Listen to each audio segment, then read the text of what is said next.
Yo, what is going on, everyone? My name is Nick, or The Notorious Fantasy, and in today's video, we're going to be going in-depth into my week number 10 running back start or sit decisions. We're going to be breaking down every single game on the slate for week 10 from Thursday Night Football all the way until Monday Night Football, and I'll be telling you guys whether I think you should start or sit the running backs in all of those games. But before we could get into things, I would like to ask that if you guys are new to the channel and you do end up enjoying today's video, that you please make sure to hit that subscribe button down below. And while you're down there, whether you are new to the channel or not, please make sure that you do leave a like on today's video. It would help me out a ton. And if you do want to follow me on Twitter, please do so at NotoriousFNTSY. I would also like to ask that if you guys have any questions about week number 10 to ask down below in the comment section. I love to talk to you guys down there, or you can ask in the Discord linked in the pinned comment or in the video description. This video is sponsored by DraftKings. We're going to talk about them a little bit later. So let's get on in to today's video. Week number 10, running back start or sit decisions. We begin with Thursday Night Football, the Atlanta Falcons at the Carolina Panthers, and in this matchup, I love Cordarrelle Patterson of the Atlanta Falcons. Now, going into last week's game, after Cordarrelle Patterson was activated 30 minutes-ish before kickoff on Sunday up against the LA Chargers, it was reported that Cordarrelle Patterson was going to be eased into the offense, that we might not see the full normal workload of Cordarrelle Patterson. And I started to get worried slightly. I didn't overwhelmingly panic and tell everyone to fucking sit Cordarrelle Patterson, but I was lowering my expectations. I tempered my expectations, and this man, Cordarrelle Patterson, absolutely blew my expectations out of the water, because this man was dominant, 50 Shades of Grey style last week for the Falcons up against the LA Chargers. And this week, he gets the Carolina Panthers defense, and I think he is going to smash yet again as a top 12 running back, with the upside to be a top 5 running back in this matchup. Now, for the Carolina Panthers, last week, D'Onta Foreman shit the bed in a big way. D'Onta Foreman was absolutely atrocious in that matchup up against the Cincinnati Bengals. The Cincinnati Bengals rolled the Carolina Panthers up like a blunt and smoked them. It was a no contest. They got absolutely eviscerated, and D'Onta Foreman had an awful game. This week, we should see Chuba Hubbard be activated to play in this matchup, which does partially lower some of the upside of D'Onta Foreman. But last time these two teams went toe-to-toe, both Foreman and Hubbard had great games. So I think this week I'm going to lean with D'Onta Foreman, because I don't think Chuba Hubbard is necessarily going to be 100% healthy, even if he plays. But if Hubbard is available on your waiver wire, I would suggest picking him up. I'm going to be playing Cordarrelle Patterson and Foreman in this one. I'm going to be sitting down Tyler Algier of the Falcons now, because Patterson is healthy and Chuba Hubbard is a sit as well. Next up, we move to Munich, Germany. The Seattle Seahawks at the Tampa Bay Buccaneers. Now, there were reports, I will warn, that Kenneth Walker III might not have his passport in line to go to this game on Sunday. Now, that might be straight up fake fucking news, right? I have no idea. The Seahawks haven't said anything about it. It's just something I read on Twitter, so I'm not telling you guys to overwhelmingly panic, but that is something to monitor. If he plays, though, even though the Buccaneers defense does look a little bit better, Kenneth Walker is a touchdown machine. This guy has a nose for the end zone, and up against the Buccaneers, as long as he's able to play, I expect him to score, and I expect him to have a great performance. I'm locking him in here as a must-start running back, again, assuming that he plays. Now, there are some other reports out of the Buccaneers camp that they want Rachaad White to potentially be the lead back on the team. Now, I would genuinely be shocked if that ended up happening. I still strongly believe that Leonard Fournette, Uncle Lenny, is the running back to play up against a bad Seattle Seahawks defense, but I will note that that gives me even more confidence in my take from the waiver wire video on Monday, that you need to pick up Rachaad White if he's available, but right now I am sitting him down. Obviously, if he ends up becoming the lead back in this game,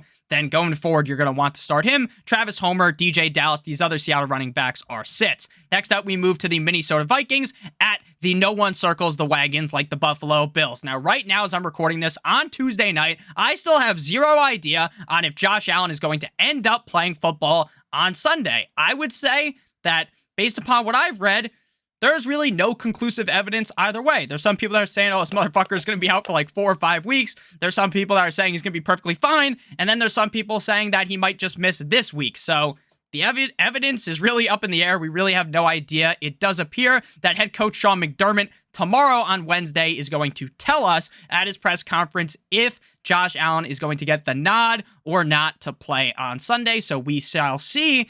If he does not play, then I think I could talk myself slightly more into Devin Singletary, because Devin Singletary would get more usage, I would think, with a backup quarterback under center. But maybe that thought process is wrong. I'm not really comfortable playing Devin Singletary as he's listed as a sit right now. Same thing goes with his backups, James Cook and Naheem Hines. Dalvin Cook is a must-start running back every single week. I know the Buffalo Bills have a pretty solid defense, but at the end of the day, I still have to be starting, or I still have to start Dalvin Cook. My confidence in him, even in this matchup, is sky high, like that movie with the superheroes. Alexander Mattison is going to be a sit for me, because when Dalvin Cook is healthy, Alexander Mattison is nothing but a backup. Next up, we move to the Detroit Lions at the Chicago Bears. Now, DeAndre Swift did us all dirty last week. He has this nice run or catch, whatever one it was, gets right up to the doorstep, knock, right on the end zone, in the red zone, and then this bastard, Dan Campbell, subs him out and puts Jamal Williams in. DeAndre Swift barely saw any touches last week, but Dan Campbell again comes out and says, hey, that's on me. That's on me. We need to get Swift more touches. This bastard Dan Campbell better give DeAndre Swift the ball, because if he does, DeAndre Swift could have a top 5 performance up against the Bears. But right now, based upon what we've seen since DeAndre Swift's triumphant return from injury, I feel more comfortable playing Jamal Williams, which is why Jamal Williams is listed on the start-sit graphic right over here ahead. Jamal Williams is the guy I'm more comfortable playing this week, and that's not something I thought I was going to be saying at all this season, but Jamal and DeAndre Swift are both starts. Then we move to the other side of the ball. Now, the Lions defense did look pretty good up against the pass of Aaron Rodgers, but I think if Aaron Rodgers didn't play like absolute dog shit, if he wasn't like Stevie Wonder in the pocket throwing roughly a zillion interceptions, then, and also if Aaron Jones didn't get banged up, then I think the Green Bay Packers could have jammed the ball directly down the throat of that Lions defense. I expect that's what we're going to see from the Bears offense, with David Montgomery and Khalil Herbert both being start-worthy running backs. The issue with Khalil Herbert is that, in my opinion, he's better than David Montgomery, but I don't think the team truly believes that, thus making it a little bit harder to start Khalil Herbert. Next up, we move to the Jacksonville Jaguars at the Kansas City Chiefs. The Kansas City Chiefs backfield is in absolute dismay right now. If you had to start any of them, I would still fire up Clyde Edwards-Helaire, but my confidence in him is at an all-time low, which is why he's listed as a sit, as is Isaiah Pacheco and Jerick McKinnon. This is the backfield of doom in Kansas City, and now that I've said that, one of them is going to have a fantastic game, but how do you even figure out what type of math do you have to do to figure out which one to start? The answer is, it's whichever one ends up scoring a touchdown, and if none of them do, all 3 of them are going to be bad for fantasy football. Travis Etienne has been fantastic. Once they shipped James Robinson off to the New York Jumbo Jets, it has been all gas, no brakes for Travis Etienne, who has, like I said, this guy has just been dominant. He even played well up against one of the best defenses in the NFL, in my opinion, in the Denver Broncos a couple of weeks ago in London. The Chiefs defense is decent. I'm not going to kind of body bag them, right? Make fun of them. I'm not going to suck their metaphorical cock and tell you that they're amazing, right? I think they're just pretty decent, but I still think with how much usage Etienne gets, doesn't matter which defense he's playing, because he's going to be seeing a whole lot of volume, why the hell do I always say that? Volume, both running and catching passes. Next up, we move to the Cleveland Browns at the Miami Dolphins. Now, the Miami Dolphins just got absolutely eviscerated by the running game of the Chicago Bears. Justin Fields ran a fucking train. He ran the Polar Express on the Miami Dolphins' ass. He sliced and diced his way through that defense like it was the Thanksgiving turkey. It was absolutely hard to watch as a Dolphins fan. 9-inch Nicholas Chubb has not been, RB1 recently. He hasn't been that amazing, but he's still one of the most effective rushers in the NFL, one of the best overall running backs in the NFL. I know he's not going to get a bunch of targets or anything, but he is still that guy. I know the metrics will tell you, oh, the Dolphins are pretty good against the run. As someone who watches every Dolphins game, this Dolphins defense does not know how to tackle, and I have a bad feeling a bad feeling as a Dolphins fan, a good feeling if you have Nicholas Chubb on your fantasy team. That 9-inch Nicholas Chubb is going to absolutely skullfuck this Dolphins defense. Jeff Wilson Jr. as well as Raheem Mostert are listed as starts. Jeff Wilson saw more touches last week. He also got more routes ran. So I think Jeff Wilson is quote unquote the guy, but it's kind of 1A and 1B. So that's just kind of my read on this. I definitely right now, if I had to gun to the head, pick one or the other, I'd pick Jeff Wilson. I'm more confident in playing him. I think as a whole, if you were to just say, Nick, who's the better running back? I personally think Jeff Wilson is. And that was his first game in a Dolphins uniform. He got traded, remember, on Tuesday. And then on Sunday, the fucker scores a touchdown. So it is pretty evident to me from watching that game that they want to get Wilson Jr. more involved. He's also very good in terms of just blocking for Tua.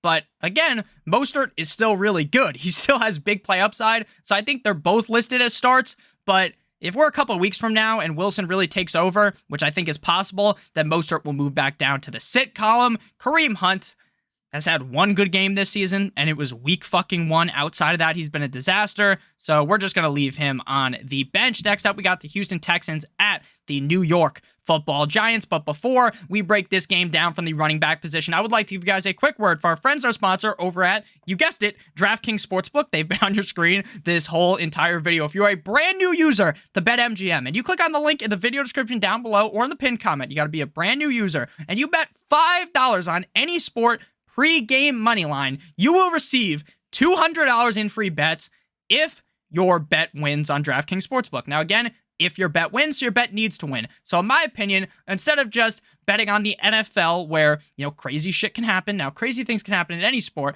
I think you should be looking towards college football where there are just huge favorites where it is very, very unlikely that that team loses. Now, there are 2 picks for me in college football on Saturday that I really like. Tennessee up against Missouri, Tennessee money line, or Michigan up against Nebraska, Michigan money line. If you take one of those, bet $5 on that game pregame on the money line, you receive $200 in free bets if that bet wins, and you don't have to use the free bets on college football. You can use it on the NFL, you can use it on the NHL, you could have used it on the MLB, but obviously the World Series is over. You can use it on the NBA. Might have already said that, but yeah, you can use it on any sport, so make sure you guys do go ahead and check that out. These offers do not last forever, so make sure you take advantage of them before they are gone. Again, click on the link in the video description down below or in the pinned comments, and again, you have to be a new user. So back on into things, we got the Texans at the Giants. Dameon Pierce, at this point in the season, is must start. The first 2 games, he was just not the best. But after that, this guy has been downright fantastic. The Eagles' defense has looked really good all year, and Dameon Pierce looked great against them. Now, I know he didn't put up fucking 25, 30 points, right? He didn't have a crazy performance, but he looked good. The Giants' defense, they're pretty good, right? They're coached well. One of their main players on defense ended up hurting himself, I believe, in an ATV incident, so he's going to be out for at least the next couple of weeks. So I think Dameon Pierce could be in for a pretty solid performance here. He's a guy I'm playing every single week.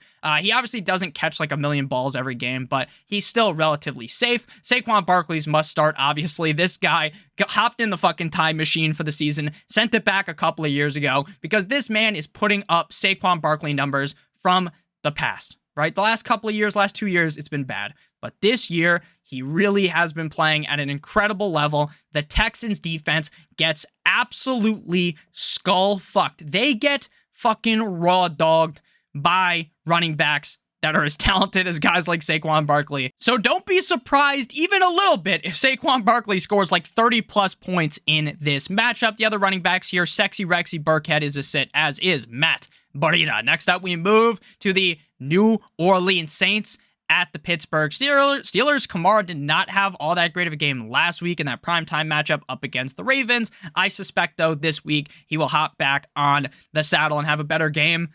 Andy Dalton should be benched for Jameis Winston. I don't really understand why they were going with Andy Dalton anyways. Jameis has been healthy for 3 weeks at this point. Makes no sense. I know, but Andy Dalton's been decent. I understand Jameis makes these fucking boneheaded decisions, but at the end of the day, at least from a viewer perspective, watching Jameis is legitimately awesome. I love watching Jameis Winston. Andy Dalton will put your ass to sleep by 8 o'clock. He is so fucking boring. So boring. Alvin Kamara, though, I do generally believe will bounce back. Now, another report that we have to break down is the Steelers. The Steelers, Mike Tomlin, there's a lot of rumblings about how maybe Jaylen Warren's going to be the lead back. I'll believe it when I see it, because of the fact that Tomlin is just so keen on using the workhorse running back. Najee Harris has been absolute dick cheese all season. The only reason why I am confident in telling you to start him, and I'm not even that confident in it, is because he's just going to get so many carries that even if he averages 3.3 yards per carry, he's going to have an okay game. He's not going to directly stab you in the back Arya Stark style. So I do think that Jaylen Warren needs to be added. He needs to be rostered, but I need to see it happen before I tell you guys to start him. Najee Harris is a fringe start. He's at the bottom of the barrel.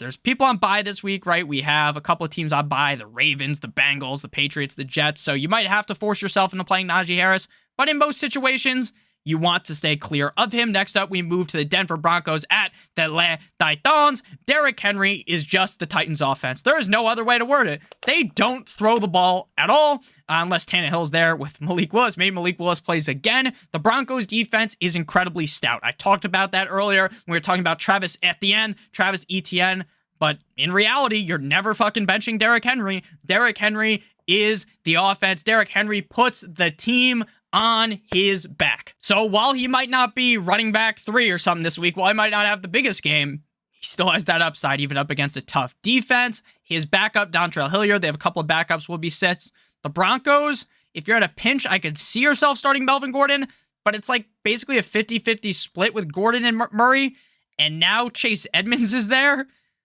making it even worse. Like, Edmonds is probably going to be the third down back because he can catch passes, even though he couldn't do it in Miami. Man, oh man, this is bad. This is bad in Denver. Next up, we got the Colts at the Las Vegas Raiders. And speaking of bad, the Colts fire Frank Reich. They hired Jeff Saturday. Speaking of also bad, the Raiders, they can't fucking close a game out to save their lives. Yikes. This game reeks. This game reeks. Like, the Colts should have no business winning this game, but the Raiders are so fucking bad that they have basically conditioned me to believe that even if they're up 24-0 at halftime to the Colts are going to somehow come back. Sam Ehlinger's awful.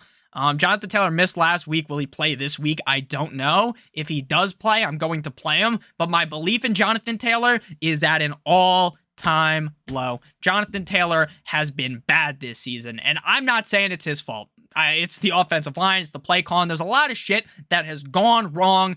Taylor himself hasn't looked the best. But, I'm not saying that this guy's washed, one-year wonder, Peyton Hillis type deal, right? I don't think that's the case. But this is a situation that scares me. If Jonathan Taylor doesn't play, I'm playing Deion Jackson. But again, he's one of those bottom-of-the-barrel starts. And Deion Jackson himself was banged up. So I might be seeing Christian Wilkins. It might be Zach Moss. I don't know, man. This is just disgusting. Josh Jacobs has had a couple of down games in a row, I'll admit it. I talked about him on the Stokastic Fantasy Football channel. If you haven't checked that out, make sure you check that out after today's video. I talked about trade targets, and I think Josh Jacobs is an excellent trade target. Spoiler alert, he's one of 5 players I talked about as trade targets before week 10. Look, I understand that the Raiders have been bad, but he's still the workhorse back there. He's still going to get it done. I think the Raiders figure it out. And if they don't figure it out, Josh McDaniels is getting canned. So I think Jacobs bounces back here in a big way. I think he has a solid game, not the biggest of games, but a solid game here up against the Colts. And maybe it is a big game because the Colts have not been the best. Again, if Jonathan Taylor plays, obviously you're going to want to start him and not Deion Jackson, Amir Abdullah, and the backups are not starts because this is not a running back by committee like a lot of people, including myself, thought was going to be going into the season. This is a workhorse bell cow back roll for Josh Jacobs. Next up, we got the Dallas Cowboys at the Green Bay Packers. Jerry Jones legitimately makes me want to take my cock and just dump a bunch of glass on it because, dude, I cannot believe this. I cannot believe that Ezekiel Elliott is going to come back, and after how we have seen Tony Pollard play, that Jerry Jones, Mike McCarthy, that fat bastard, is going to go ahead and say, Zeke, you're the guy, not Pollard. It doesn't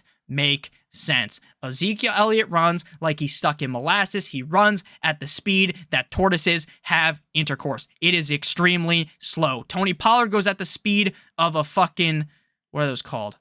A rabbit. A hare was the word I was looking for. A hare, Tortoise versus the hare. I know how that book ends. The tail ends. But at the end of the day, man, Pollard looks legit. What they're doing to Pollard, terrible. Genuinely terrible. I think I'd have to start Zeke, though, over him if he plays because the team wants to feed Zeke. Fuck you, Jerry Jones. But yeah, I'm starting both of them. Aaron Jones banged up in that performance up against the Lions like we talked about a little bit earlier. We talked about the Lions versus the Bears. I assume he's going to play because we haven't seen anything on the contrary. But obviously something to monitor. If he doesn't play, then we play A.J. Dillon. The usage of A.J. Dillon has been the most annoying part of this season for people who own Aaron Jones in fantasy football because without A.J. Dillon, Aaron Jones would be unstoppable in fantasy, even if the Packers look like dick cheese. Next up, we got the Cardinals at the L.A. Rams. The Rams basically gave Cam Akers the college try last week. Henderson looked pretty decent, but they're going to keep using this revolving carousel door of running backs. You're going to see Henderson. You're going to see Akers. You're going to see fucking, what's the guy's name? Ronnie Rivers, which sounds like a porn star's name. They're going to use all types of running backs in this backfield, okay? And it's going to make it impossible to want to start any of them. And it's going to be bad. It's to the point where it's like, look, unless I'm down astronomical at running back, like I'm probably just cutting Akers. I'm probably just cutting Henderson because unless there's multiple injuries, none of these guys are going to be the clear lead back, in my opinion. Maybe Sean McVay takes some ayahuasca like Green Bay Packers quarterback Aaron Rodgers and figures it out. But based upon what we're watching, man, this is just bad. James Conner came back last week. He played okay. Like, he wasn't amazing. I think we see him ramp up more against the Rams. The Rams defense looked good against the Bucs. But again, James Conner's still starting running back in the NFL that can catch passes, so he's a start-worthy fantasy running back. Next up, we move to Sunday Night Football, the Chargers at the 49ers, and it is still extremely weird to see Christian McCaffrey listed as a start next to the 49ers logo. Nick, you just gotta get used to it, you stupid fuck. Yeah, I know I gotta get used to it, but it's still strange to see. And it's not like it's a bad thing. It's a great thing for fantasy that he's not on the Panthers anymore. We saw that usage prior to the bye week last week. Again, they're coming off the bye week. McCaffrey looked chef's kiss magnifique in his last game. I expect excellence out of this guy. Austin Eckler has looked excellent all year long. He scored a touchdown last week. That wasn't technically a touchdown, but it was awesome because he rolled over the guy and it was like, ooh, did he score? Was his knee down? Was it this? Was it that? And the camera angle that these fuckers kept showing was like, oh my God, he actually just rolled over the guy, got up and ran 40 yards into the end zone. Ultimately, something was down. It was either his hand or something. He was down, but it is what it is. It was very interesting to watch. Eckler had a solid game, even though the Chargers just are down bad. Mike Williams is out. Keenan Allen is nowhere to be found. So Eckler is going to continue to see a bunch of usage, and we want to start him. Obviously, him and McCaffrey are must starts every week. Don't want to have to do some crazy breakdown on either of those guys. Isaiah Spiller, these other backups on the Chargers are sits. Tyrion Davis-Price came back, but the price is wrong because now McCaffrey's there, so he's going to be a sit. Final game here, Monday Night Football. The Washington Commanders at the Philadelphia Eagles. Miles Sanders, I'm starting him every week. Miles Sanders has drastically beaten my expectations for years. Literal years I've faded Miles Sanders. I've said this guy's, he's not very good. Last year he scores 0 touchdowns. I look like a genius. I look like a fantasy, the Oracle, fantasy Oracle or something. I'm some genius, right? For years I'm getting this right. And then this year he has a good year. So I'm however long he's been in the year, been in the league.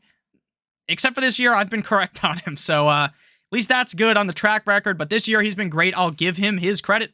Give him his flowers. He's looked great. Up against the Commanders, the defense has really caught on. If you've noticed over the last couple of years, the Commanders' defense starts off just looking awful, looking terrible, and they just start getting better and better and better. And we're kind of at the part of the season where they are literally good. But I still wouldn't say that they're some top defense in the NFL. This is a division rivalry matchup. This is division rivalry matchup. And these kind of games in the NFC Beast, the NFC East, tend to be closer. So I don't think necessarily the Eagles are going to blow the back out of the Commanders, but it is possible. So I like Miles Sanders. Crazy that Antonio Gibson was literal dog shit for the first 4 games of the season. And once Brian Robinson returned from what happened to him, magically, Gibson's just amazing. It's like Gibson needed a fire lit underneath his ass in order to have good games. Obviously, this matchup isn't ideal against the Eagles, but I think Gibson gets it done. Brian Robinson's a sit, as is Kenny Gainwell. So thank you guys all so much for watching. If you did end up enjoying, make sure you hit that subscribe button down below, as well as that like button. It would help me out a ton. If you want to follow me on Twitter, please do so at NotoriousFNTSY. If you have any questions about week number 10, please ask down below in the comment section or on the Discord pinned in the comment section and in the description. And make sure you check out BetMGM. Again, these offers are amazing. Sportsbooks don't love handing out money, so make sure you go claim your free money on DraftKings. Link in the video description and the pinned comment. I love you guys all so much. Hope you all have a great rest of your guys' day. And as always, goodbye!